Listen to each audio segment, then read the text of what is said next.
Eu vou falar sobre um assunto de real importância.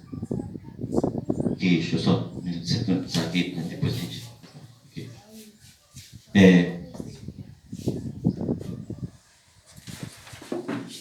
De real importância para nós nesse momento.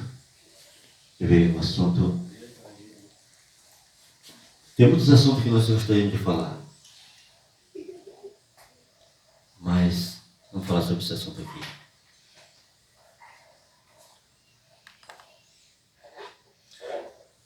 A importância dessa doutrina. Amém? Amém. Tem muitas coisas, nós temos muitos temas de real importância, mas vamos falar sobre esse aqui. Irmão, a doutrina verdadeira, ela nos livrará do engano dos últimos dias. Quando o Senhor Jesus esteve aqui, ele disse, olha, quando eu vier, mas antes da minha vinda, haverá um engano. E que, se possível, até os escolhidos eleitos seriam enganados. O engano viria antes da vida de Jesus. O inimigo estaria trabalhando de uma forma tão acentuada, decisiva, para enganar a humanidade, para que elas fossem dispersas da verdade. Por isso que a Bíblia diz em Apocalipse 12:12, ai de vós, ó terra e povo que nela habitais, porque o diabo sabe que pouco tempo lhe resta. Ele sabe que pouco tempo lhe resta. A humanidade está sendo enganada. Os enganos são os mais sutis, são os mais avassaladores e de grande perspicácia, esses enganos. Eu nunca vi na minha vida, como estudante da palavra, como pregador, há quase 40 anos pregando, eu nunca vi um tempo como esse que eu estou presenciando. Esses anos de experiência na pregação do Evangelho, na obra de evangelista, eu nunca vi uma coisa dessa. Eu estou espantado, impressionado. Mas, por outro lado, eu sei que é o cumprimento da profecia. É o cumprimento das palavras do Senhor Jesus Cristo que viria o engano. A forma de nós estarmos imunizados do engano é justamente a sã doutrina. A sã doutrina está sendo resgatada. Coisas que estavam escondidas, Deus está trazendo para nós. Deus não vai levar em consideração a ignorância de ninguém. Todo mundo vai saber da sã doutrina. Vai ter a oportunidade de ouvi-la. Por isso nós temos uma grande responsabilidade de comunicar essa sã doutrina. Viver essa sã doutrina e também apresentar essa sã doutrina para as pessoas. Porque o engano está ao nosso redor. E ela levará milhares e milhões, bilhões a sucumbir no erro, na mentira. Olha, a sã doutrina, queridos. A sã doutrina, como podemos vivenciar? E vamos ver alguma coisa que está acontecendo esses dias. Permitamos que Deus nos faça. Note, a doutrina da vida, a doutrina afeta a vida. Não se engane, isso é realidade. A doutrina afeta a vida. A verdade leva a vida a Deus. O erro, a morte e a destruição. A doutrina errada leva o erro, a morte e a destruição. Deus quer que conheçamos a verdade, a sua doutrina. Significa a doutrina verdadeira, como é apresentada pela palavra de Deus. Por isso que Jesus disse, conhecereis a verdade, e a verdade vos libertará. E a verdade vos libertará.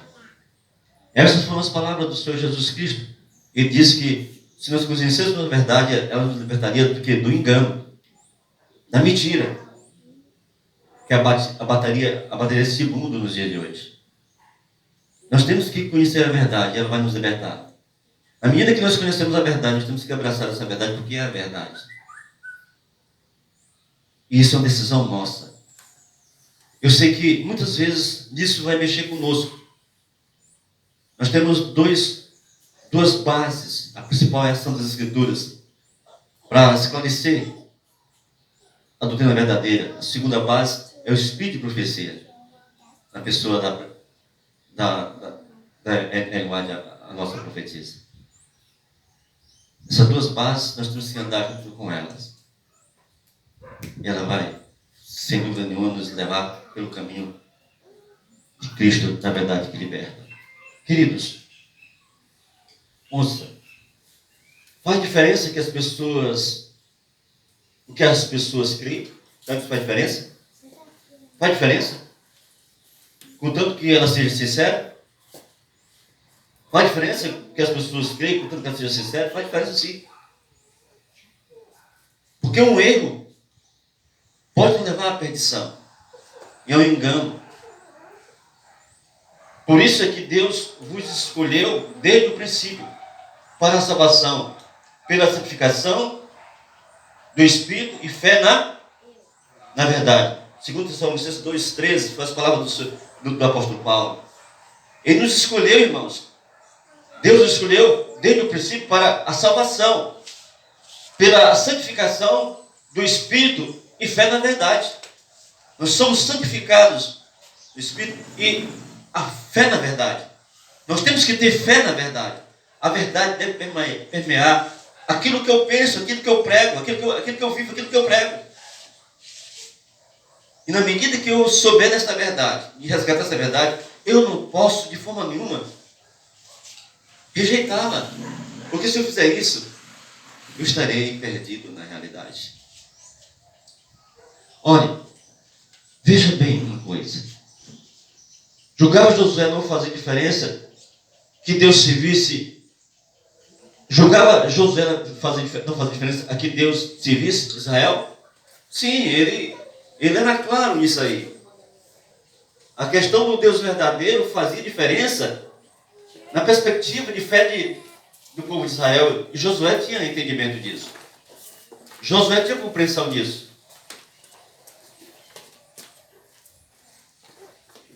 Bom dia. Então, a pergunta que nós estamos fazendo é: julgava Josué não fazer diferença a que Deus servisse Israel? Olha o que Josué disse. Está aí Josué 24, 14 e 15. Olha o que diz. Agora, temei a Yahvé.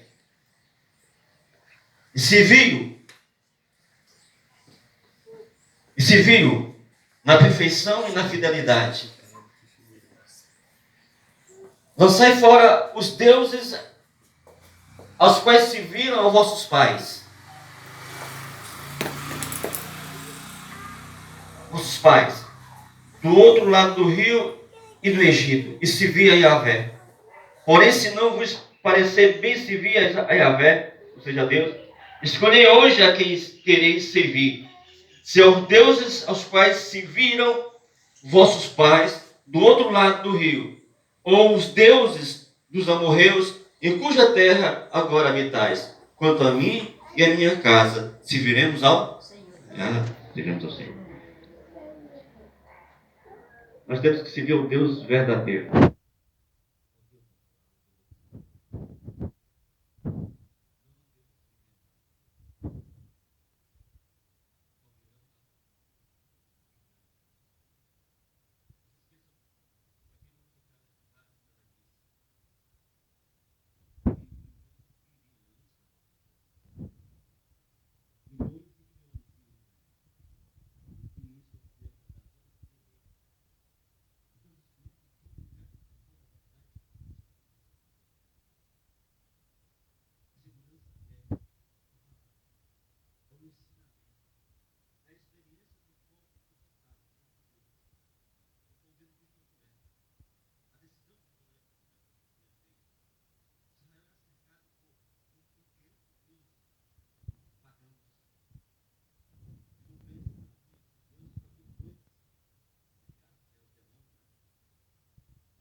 No tempo de Jezabel, do Acabe, foi uma coisa terrível. E outros reis.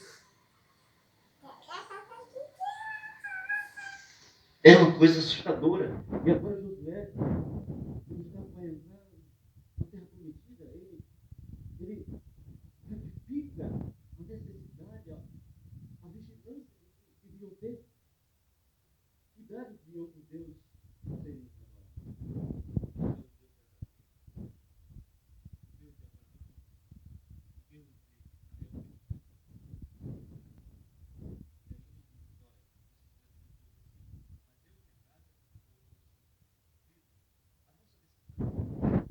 Cada um temos que decidir. Nossa salvação também é individual. Nós não seremos salvos em grupos de cada indivíduo. A nossa consciência, a nossa decisão, o nosso livre-arbítrio é que nos fará tomar o rumo certo da vida eterna ou da perdição eterna. Por que Josué está batendo na tecla de deuses? Porque era muito fácil o povo se desviar para outros deuses. Porque o engano é sutil demais, é aterrador.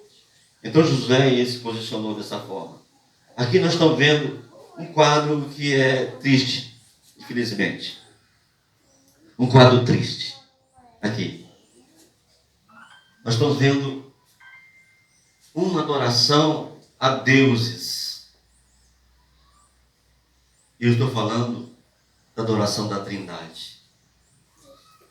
A Trindade não está na Bíblia como meios para serem adorados. Foi uma invenção de homens.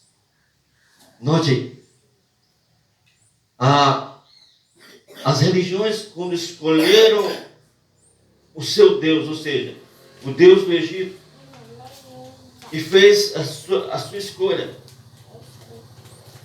e nela desistiram da adoração ao Deus único, o Pai, o Todo-Poderoso. Nesse estudo aqui nós vamos ver esses acontecimentos, etapa por etapa. Nós estamos falando da adoração ao Deus verdadeiro, ao Deus único, ao Todo-Poderoso, ao Eterno. Olha, aqui, veja bem, por que meio podemos provar toda a doutrina? Nós, como adventistas, sabemos que a lei e o testemunho, se eles não falarem desta maneira, jamais verão a alma. Não haverá luz neles. É a lei e o testemunho. A prova para provar doutrinas é a lei e o testemunho. A lei e o testemunho, que Isaías 8:20. Nós temos a lei de Deus e nós temos o testemunho. O testemunho que é o espírito de profecia.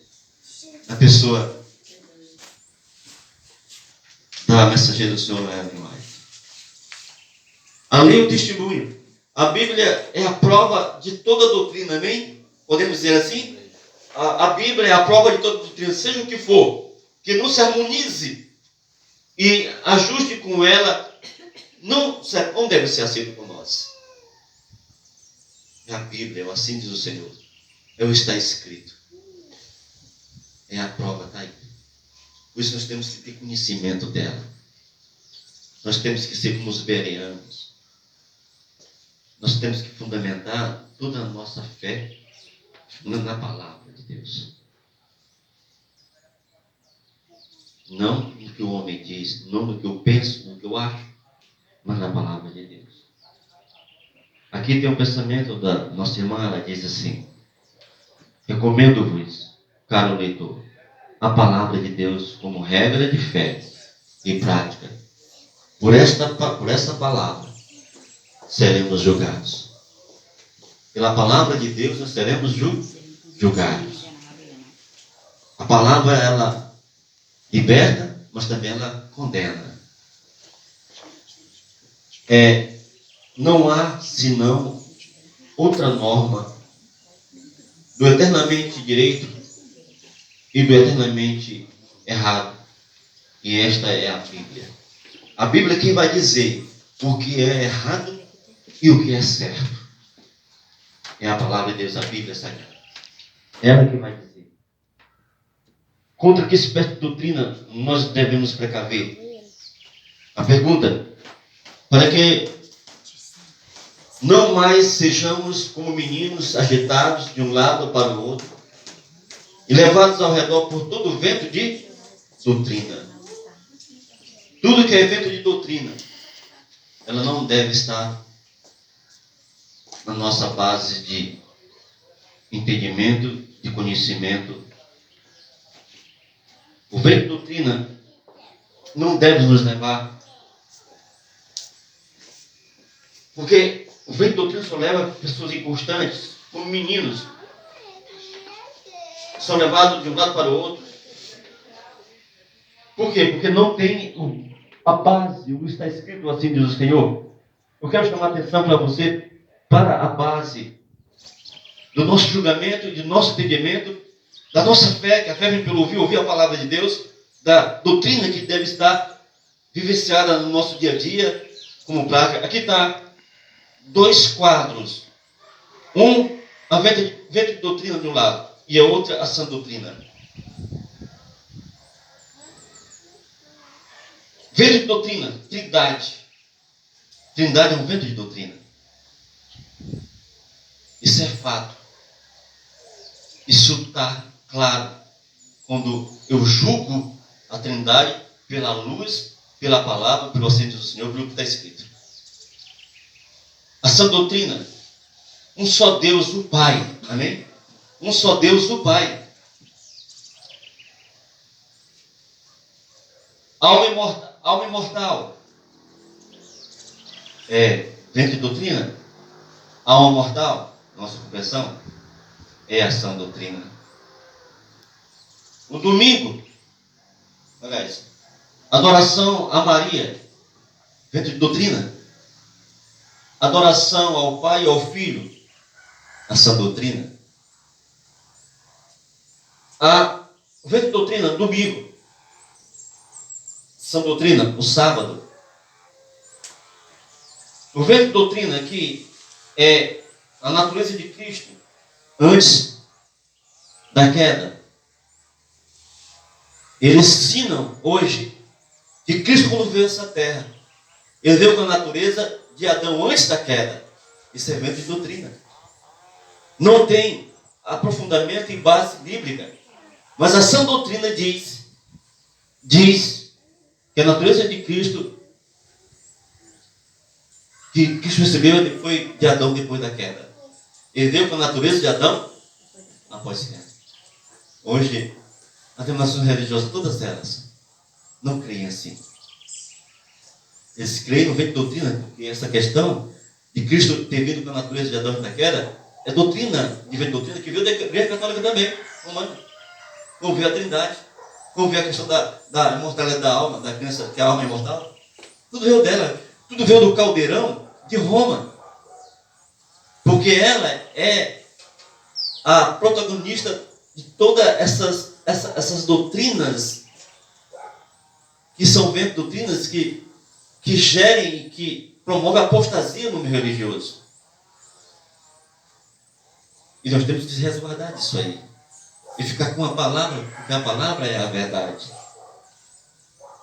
Sábado lunar, que nós já ouviram falar desse negócio de sábado lunar, vento doutrina. Porque o sábado que nós conhecemos é o sábado semanal. Para que é proveitosa a Escritura? Para que nós temos a palavra de Deus, as Escrituras Sagradas? É para enfeitar a nossa mesa na sala? Não. É para conhecermos cabalmente ela. Estamos fundamentados nela. Eu tenho notado que todos esses movimentos que estão pregando o vento de doutrina não tem sustentação quando você coloca eles, confronta eles com a palavra de Deus. E eles filosofam muito, muita filosofia. Mas não tem assim uma diz o Senhor. E eles se perdem por isso e partem para a agressividade, para calar sua boca, para isolar você do contexto, para que você não leve, como diz, não leve a massa. Não influencia outros. Porque é forte quando você tem a palavra de Deus ao seu favor. Ninguém pode com a palavra de Deus quando você tem conhecimento dela. Quando você tem uma base escriturística, ninguém pode te derribar. Porque é o assim diz o Senhor. E o assim diz o Senhor é a verdade. E ninguém pode com a palavra. Olha, o que diz a Bíblia aqui sobre isso aqui? Para que é proveitosa toda a Escritura? Toda a Escritura é inspirada por Deus, útil para o ensino. Toda a Escritura. Ela que vai nos ensinar. Porque ela é inspirada por Deus. Ela é inspirada pelo nosso Pai Celestial. 2 Timóteo 3,16.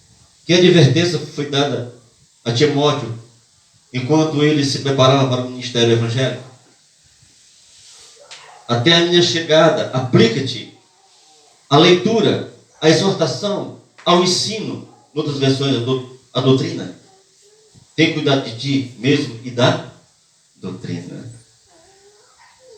Tem cuidado, Timóteo, de ti e da doutrina. 2 Timóteo 4, 13, 16. A doutrina é importante. Se a gente olhar para as denominações religiosas que estão ao nosso redor, as estruturas templocentristas de uns templos, você fica impressionado na sua estrutura doutrinária quantas aberrações existem. Eu não vou citar nenhum nome aqui. Nós estamos falando da sã doutrina. Esse é o nosso assunto de hoje. Porque se nós não tivermos relacionado com essa doutrina, harmonizado com ela, nós estaremos em situação difícil. Podemos nos perder sempre. Queridos, que solene recomendação e foi feita quanto à sua obra pública. Conjuro-te perante o Deus, o Pai, né? Deus e Jesus e Cristo Jesus. Alguma palavra harmoniza a questão de falar do Pai e do Filho. Que há de julgar vivos e mortos pela sua manifestação e pelo seu reino. Prega a palavra, corrige, repreende, exorta com toda a unidade e doutrina. Aqui, ó, 2 Timóteo 4, capítulo 4, verso 2. É a doutrina. Nós temos que pregar a palavra, nós temos que corrigir, nós temos que repreender, exortar com toda a unidade e doutrina. A doutrina é que vai sedimentar e fazer com que a nossa pregação seja legitimada pela verdade. E a doutrina é o que eu penso, o que eu aprendi, o que eu recebi de Deus através das Escrituras Sagradas. Não é o que eu acho, não é o que eu penso. Tem muitas pessoas sobre isso, eu acho isso, eu penso. Isso não vale nada o que você acha, o que você pensa, se não estiver fundamentado na palavra. Ah, porque o doutor fulano de tal, o PhD em divindade, o mestre da teologia, diz isso. Não tem nada a ver com o que ele diz, se não estiver respondendo pela palavra. Ah, porque eu tenho um corpo de tanta doutrina e lá está escrito essa doutrina. Não tem nada a ver se eu estiver respondendo pela palavra. É a palavra que eu crivo.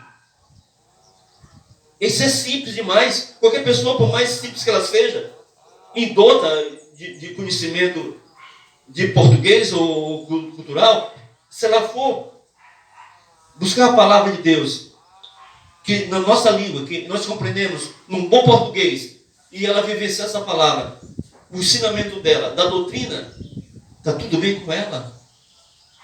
Ela vai chegar ao porto seguro, ela vai chegar às praias da eternidade.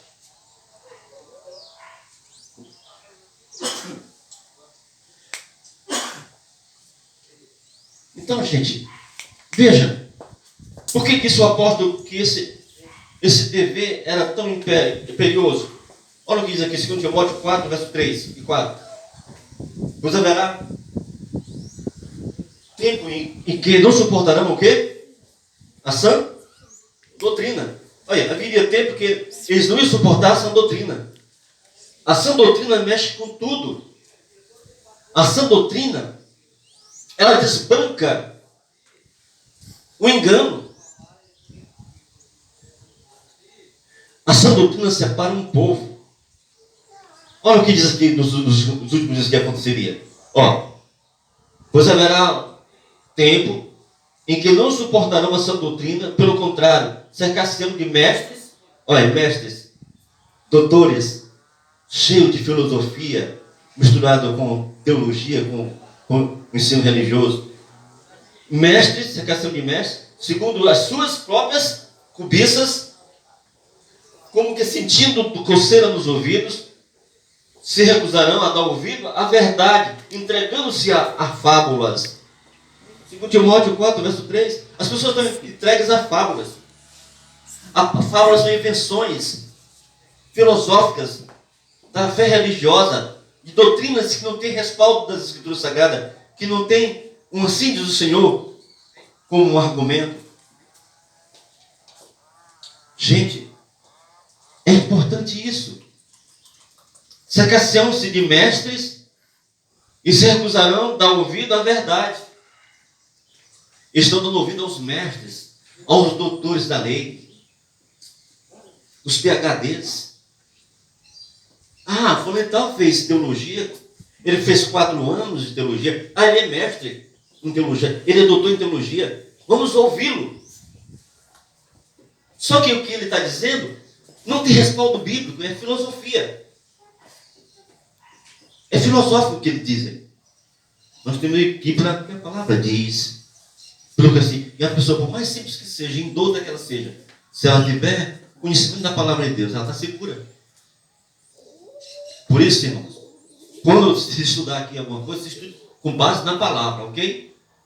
Mostre pela palavra.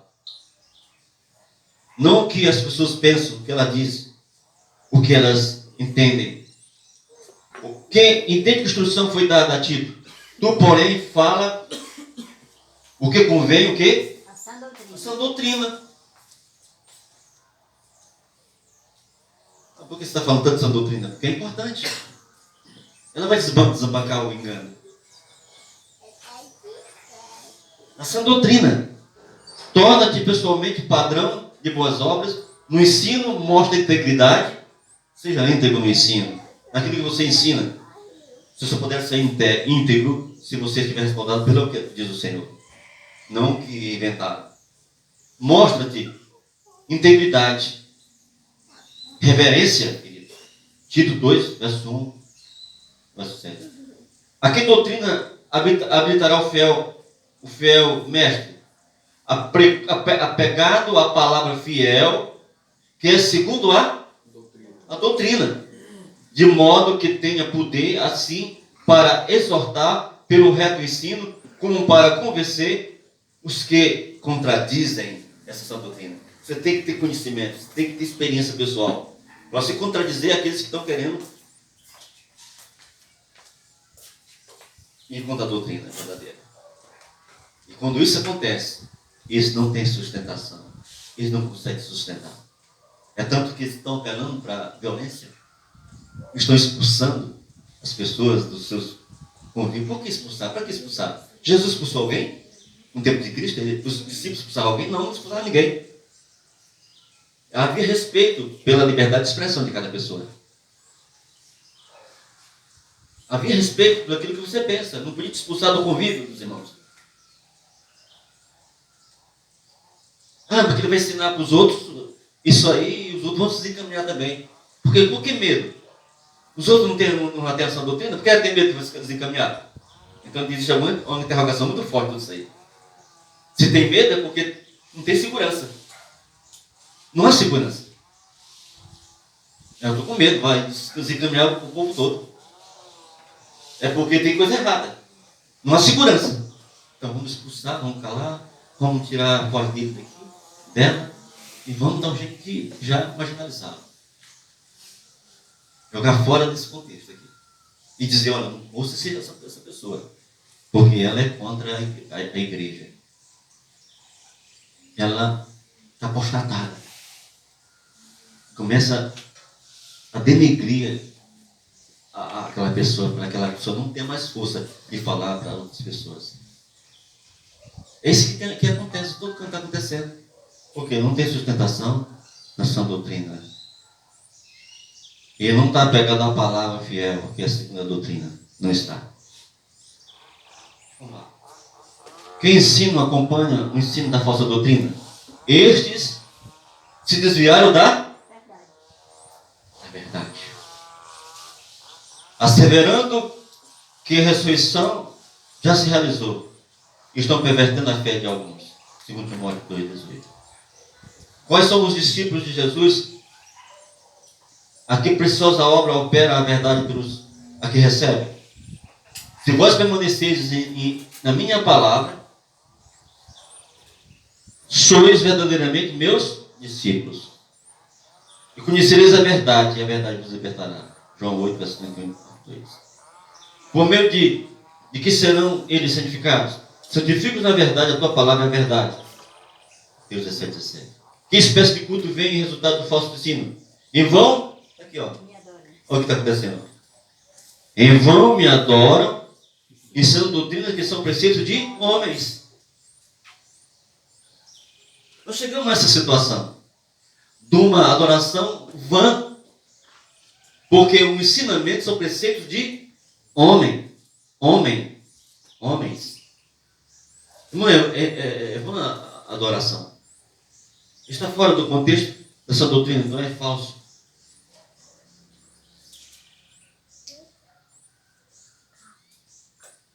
Tem algumas coisas aqui que não...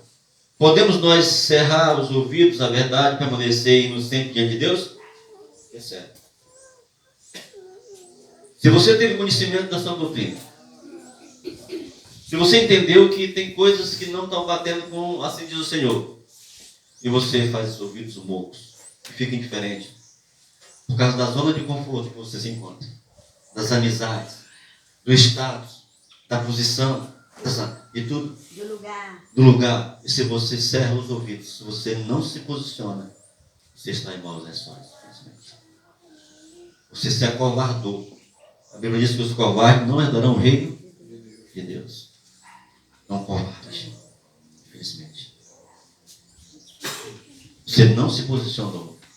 Você fez como fez, de certa forma, embora ele voltou atrás, como fez aquele irmão que foi ter com Jesus à noite para falar com Jesus, Nicodemos. Nicodemos não queria que ninguém visse ele com Jesus, porque ele era um mestre, ele tinha status, tinha posição ali, e não era para ser visto com Jesus. Foi à noite falar com Jesus às escondidas. Há muitos assim,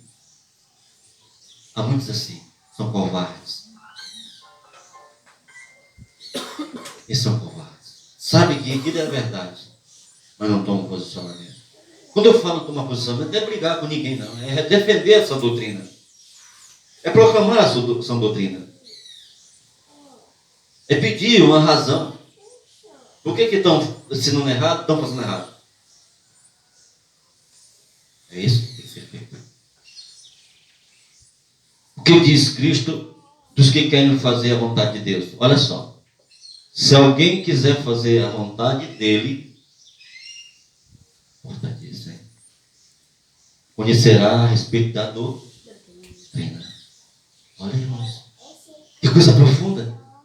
Você quer fazer a vontade de Deus? Se você quiser a vontade dele, aqui diz assim, ó, se alguém quiser fazer a vontade dele,